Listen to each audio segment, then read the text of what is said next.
the trumpet. One of the most versatile instruments in the orchestra, able to play rock and jazz and classical and reggae, calypso, romantic music, all different styles. Today, Steve Woomert, who plays trumpet with the TSO Toronto Symphony Orchestra, is going to be teaching you all about it. My name is Daniel Bartholomew Poyser.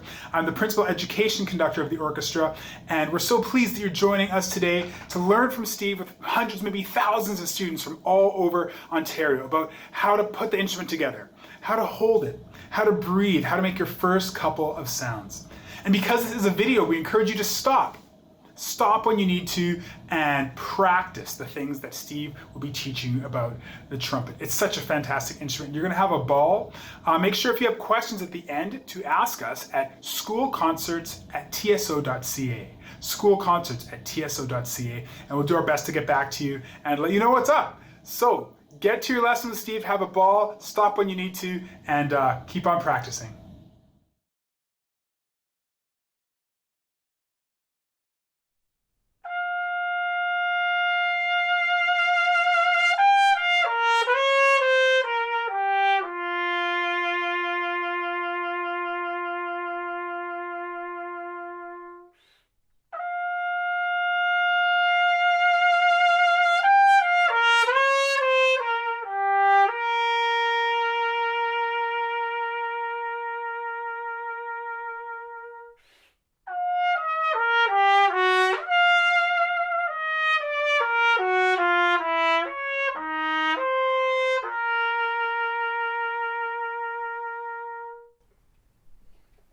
Hi, my name is Steve Woomert, and I'm the Associate Principal Trumpet of the Toronto Symphony Orchestra. I'm glad to be here, and I hope that no matter what you're doing, if you've just been starting instrument or you've been playing for a couple of years, we can give you some tips here to make your playing more fun.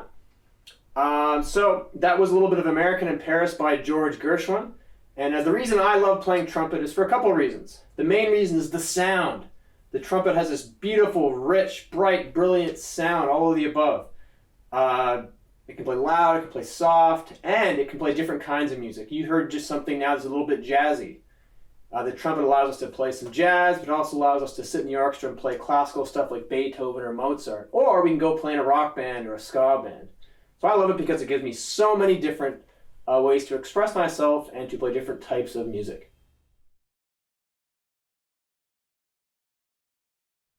Here we're going to talk about how to assemble our instrument. Luckily, the trumpet is pretty simple to put together. We have two pieces, the trumpet and the mouthpiece.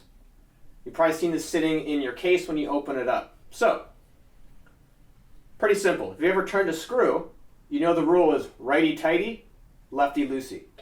So, as we insert the mouthpiece, we want to give it a slight turn to the right, just so it's snug, not too tight, not too loose. So you can't move it, but you don't jam it in.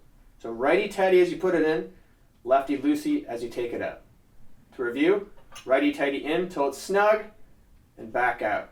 If you don't do that, you risk this mouthpiece getting stuck in your trumpet. I bet you some of you have had that problem where you go to put your trumpet away after rehearsal and it's stuck and you won't go in your case and you have to go bother your teacher to get the mouthpiece puller and pull it out.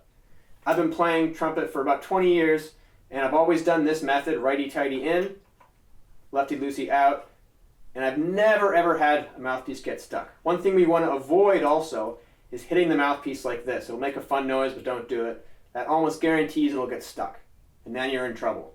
And if your teacher can't get it out, then they have to take it to a repair person, and that costs a lot of money. So, pretty simple. That's one thing I like about trumpet. Super easy to put together. Now, one other thing that's important when you first get your trumpet, or if you've had it for a while, is to note the main tuning slides. We have our mouthpiece, our lead pipe, and then this little curve here, which should move. It may or may not on your instrument, but it should. That's the main tuning slide. This controls if we play sharp or flat. Now, you might pull this out of your case and see that it's all the way in. Now, the instrument manufacturers designed this so that the trumpet would play in tune about a centimeter, half an inch pulled out. Some people may be a little closer, a little further, depending on you and depending on your instrument. But for starters, about 1 centimeter out, half an inch out, okay? Now, you want to make sure this is always greased up, lubricated, that your teacher should give you some slide lubricant. But that's pretty simple. And that gives you the best chance to be in tune with your colleagues in the trumpet section and in the rest of your band. So, last review, most important thing, mouthpiece in, righty-tighty, out, lefty-loosey.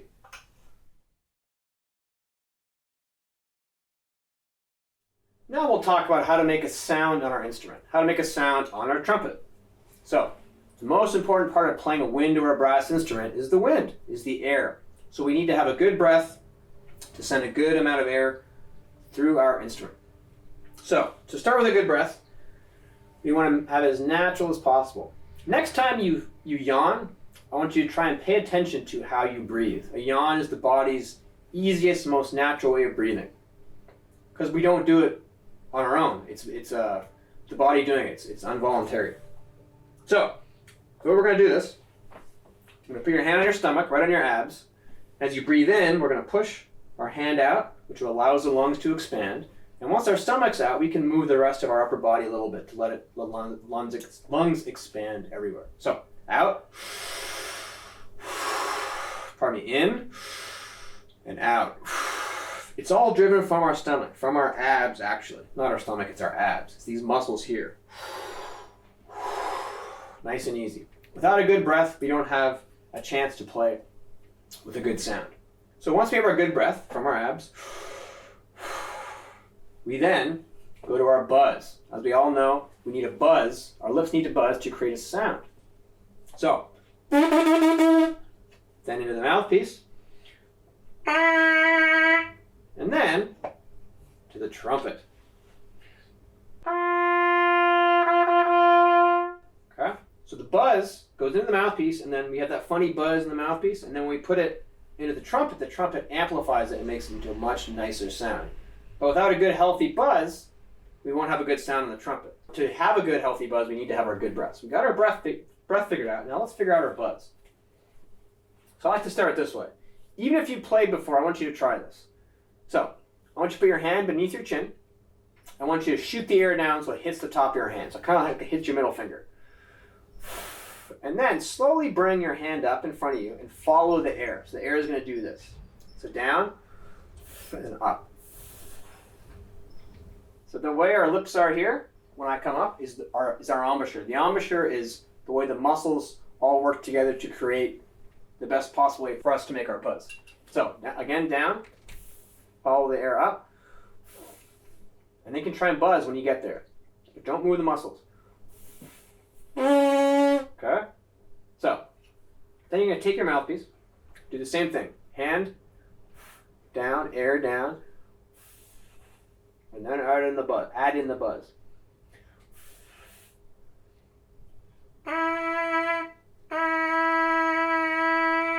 And there's our buzz. Now to create different pitches, we can increase the speed of the air and the speed of the buzz. The quicker the buzz, the higher the pitch. Higher the pitch, the higher the note.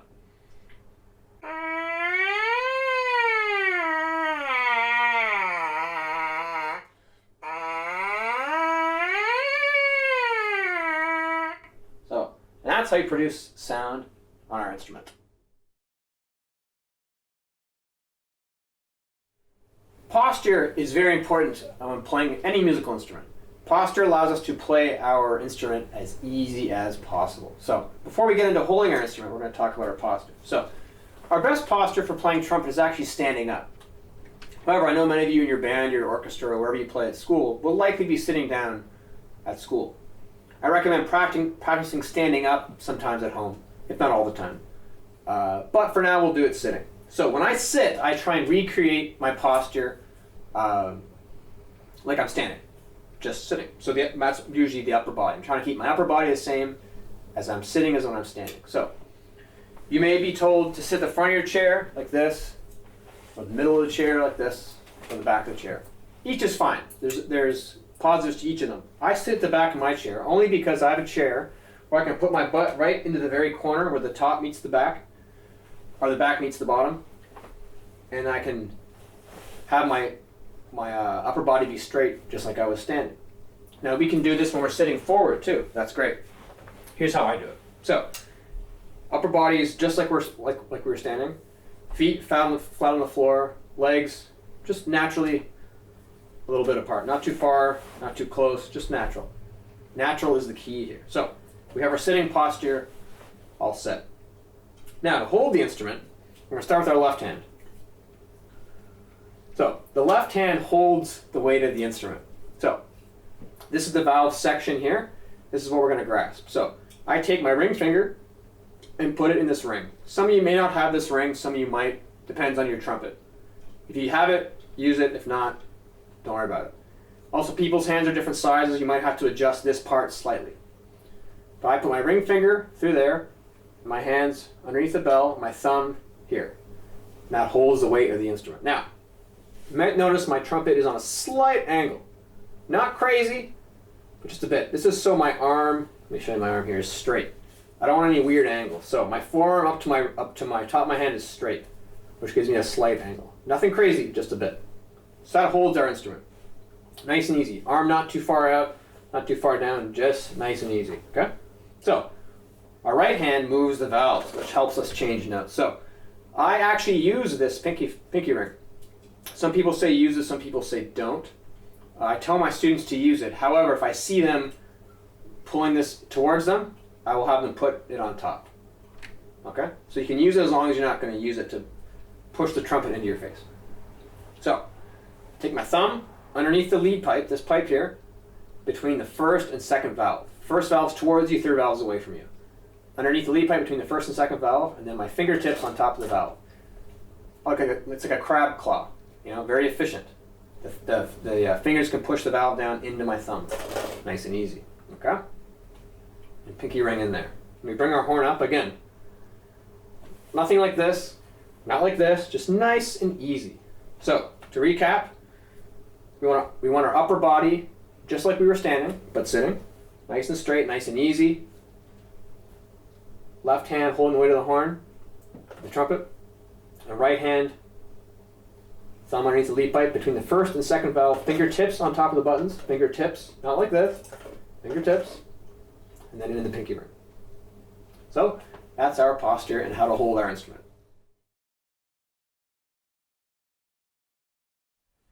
Now let's focus on making our first sound on our instrument. We talked before about the importance of the breath and the buzz. Now we want to put those two things together to get our first sound. So we're going to go back to our mouthpiece. And remember this little trick we did here to get our embouchure and our buzz? So again, air down, review in, follow it up. There's your embouchure, breath.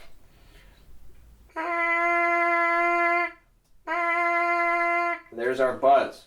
Now one thing we need to make sure we do is articulate. We need to make sure we start our notes with the tongue. So I want you all to say two. So the tongue, every time we start a note we go. So it's the tongue, then the buzz, okay? Okay? So now take your back to your buzz, any note, a little high or low, whatever comes out, and start with the, now we're gonna do this together. I'll give you a little tempo. I'm gonna give you 4 beats in. We're gonna 1, 2, ready, and then I'm gonna cue you and you'll play on 1.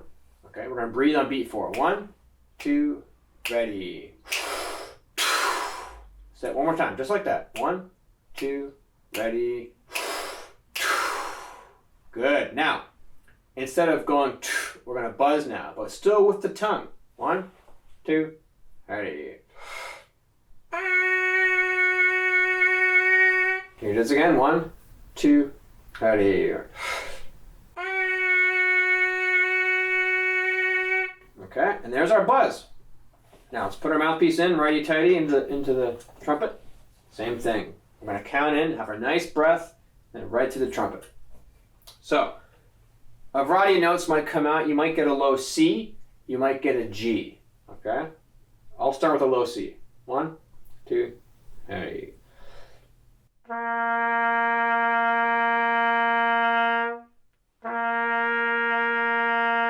There's our low C. Now, if we speed up our buzz, now to do that we want to speed up the air and make our mouth a bit smaller.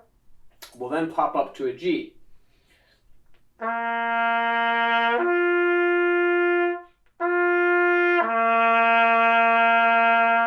Okay, Okay, so a bit quicker air, a bit smaller mouth, quicker buzz, and you'll get to the low G. And to go back to the C, we loosen everything up a bit slower. Okay, so here's a low C, and now I'll go up to our next note. So our open notes, no vowels yet, are low C, G, and they'll have another C above that. Here it is.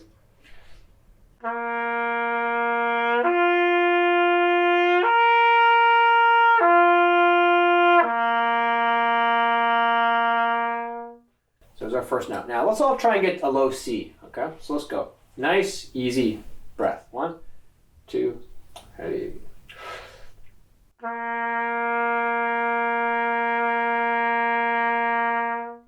Very good. Okay, now we're going to add in our tongue now. We're going to go 4 notes. C, C, C. Each time using our tongue. Remember we talked about 2, 2, 2, 2, 2. Ready.